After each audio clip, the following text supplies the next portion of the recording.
Hi hello నమస్తే, నేను కృష్ణాంజనేయులు.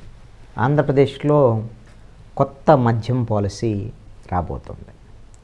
ఇప్పటికే ఆంధ్రప్రదేశ్ ప్రభుత్వము ఈ మేరకు నిర్ణయం కూడా తీసుకున్నట్లే. ఆంధ్రప్రదేశ్లో ఉన్నటువంటి మద్యం పాలసీ ఎలా ఉండాలనే దాని మీద క్యాబినెట్ సబ్ కమిటీ ఈ రోజున నిన్న ముఖ్యమంత్రి చంద్రబాబు నాయుడుకు నివేదిక ఇచ్చారు. అది ఈ రోజున క్యాబినెట్లో ఆమోదం పొందటం అనేటువంటిది లాంఛనమే. ఎక్సైజ్ శాఖ మంత్రి కొల్లు రవీంద్ర, నాదెండ్ల మనోహర్ మంత్రులు సత్యకుమారు, అదేవిధంగా కొండపల్లి శ్రీనివాసు, గొట్టిపాటి రవికుమార్లు, ఈ ఐదుగురితో ఒక క్యాబినెట్ సబ్ కమిటీని ఆంధ్రప్రదేశ్ ప్రభుత్వం వేసింది. ఏం చేశారు ఈ సబ్ కమిటీ? అన్ని రాష్ట్రాల్లో ఉన్నటువంటి మద్యం విధానం ఎలా ఉంది, మన రాష్ట్రంలో ఎలాంటి మద్యం విధానం వస్తే ఉపయోగం ఉంటుంది అనేటువంటి అంశాల మీద ఒక పరిశీలన జరిపారు. ఒక పూర్తి స్థాయిని వేదిక ఇచ్చారు. రాష్ట్ర ప్రభుత్వం కూడా ఇప్పుడు క్యాబినెట్లో లాంఛనంగా ఓకే చేసి, ఇప్పుడు అసెంబ్లీ సమావేశాలు లేవు కాబట్టి ఆర్డినెన్స్ తీసుకొస్తారు. గవర్నర్కి నివేదిక ఇస్తే ఆయన రఫ్ బిల్ ఒకటి ఇస్తే ఆయన ఆర్డినెన్స్ ఇస్తారు. దాని మీద అసెంబ్లీ సమావేశాలు జరిగినప్పుడు చర్చ జరిగేదానికి అవకాశం ఉంటుంది. అప్పుడు జరిగింది. ఇది ఈ రోజున క్యాబినెట్ అయిపోయిన తర్వాత బహుశా 3-4 రోజుల్లో కొత్త పాలసీకి సంబంధించినటువంటి అఫీషియల్గా నిర్ణయం ప్రకటిస్తారు. దీంట్లో ఒకటి ఏమిటి అంటే, రిటైల్కి సంబంధించినటువంటి మద్యం అమ్మకాలన్నింటినీ కూడా వైఎస్ఆర్ కాంగ్రెస్ పార్టీ ప్రభుత్వంలో ప్రభుత్వమే నిర్వహించింది షాపుల్ని. ఈసారి ప్రైవేటు వాళ్ళకి ఇవ్వాలని నిర్ణయించారు.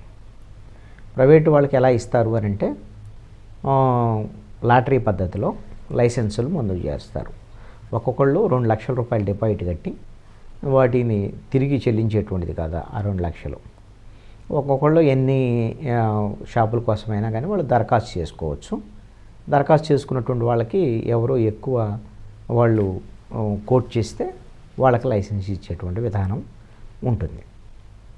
అయితే మొత్తము 3,900 చిల్లర షాపులు, ఒక 4,000 షాపులు అనుకుందాం. వాటిల్లో 10% 400 షాపుల వరకు కలుగీత కార్మికులకు ఇవ్వాలని నిర్ణయించారు. ఎందుకోసం అంటే ఆంధ్రప్రదేశ్ ప్రభుత్వం ఇప్పుడు మొన్న ఎన్నికల సమయంలో తెలుగుదేశం, జనసేన, బీజేపీ కూటమి కలుగీత కార్మికులకు ఈ హామీ ఇచ్చారు.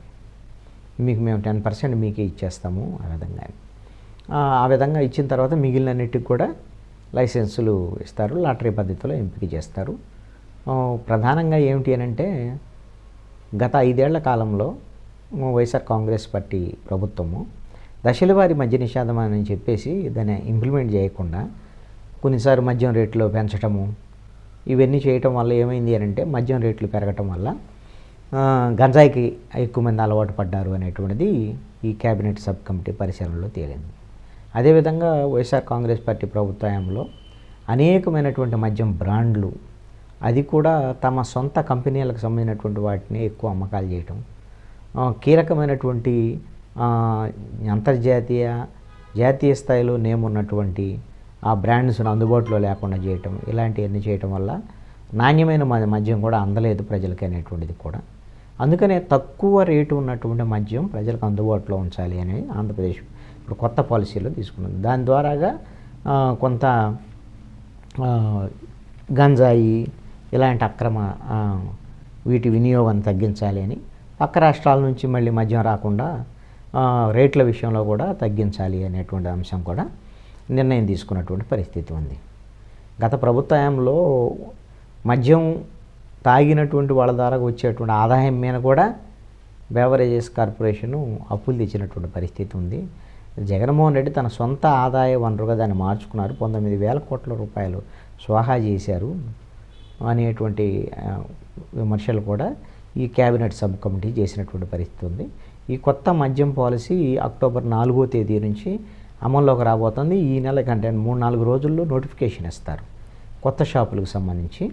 ఆ నోటిఫికేషన్ ఇచ్చిన తర్వాత లైసెన్సులకు అప్లై చేసుకోవటం, దానికి సంబంధించినటువంటి 1 వారం రోజుల గడువు ఉంటుంది. ఆ గడువులోగా మొత్తం కంప్లీట్ చేసేసి 1వ తారీఖుల్లా వాటిని ఫైనల్ చేసేసి 4వ తారీఖు నుంచి కొత్త మద్యం షాపులు, ప్రైవేటు వాళ్ళకి సంబంధించినటువంటి మద్యం షాపులు అందుబాటులోకి రాబోతున్నాయి.